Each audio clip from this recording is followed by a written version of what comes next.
لیکن یہ لوگ شک میں پڑے کھیل رہے ہیں۔ تو اس دن کا انتظار کرو کہ آسمان سے صاف دھواں نکلے گا جو لوگوں پر چھا جائے گا، یہ درد دینے والا عذاب ہے۔ اس وقت وہ کہیں گے کہ اے پروردگار، ہم سے اس عذاب کو دور کر، ہم ایمان لاتے ہیں۔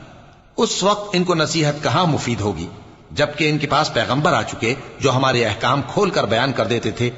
پھر انہوں نے ان سے منہ پھیر لیا اور کہنے لگے، یہ تو سکھایا پڑھایا ہوا ہے، دیوانہ ہے، ہم تو تھوڑے دنوں عذاب ٹال دیتے ہیں مگر تم پھر کفر کرنے لگتے ہو۔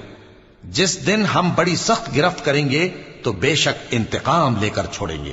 اور ان سے پہلے ہم نے قوم فرعون کی آزمائش کی اور ان کے پاس ایک عالی قدر پیغمبر آئے جنہوں نے یہ کہا کہ اللہ کے بندوں یعنی بنی اسرائیل کو میرے حوالے کر دو، میں تمہارا امانت دار پیغمبر ہوں، اور اللہ کے سامنے سرکشی نہ کرو، میں تمہارے پاس کھلی دلیل لے کر آیا ہوں، اور اس بات سے کہ تم مجھے سنگسار کرو، میں اپنے اور تمہارے پروردگار کی پناہ لے چکا ہوں، اور اگر مجھ پر ایمان نہیں لاتے تو مجھ سے الگ ہو جاؤ۔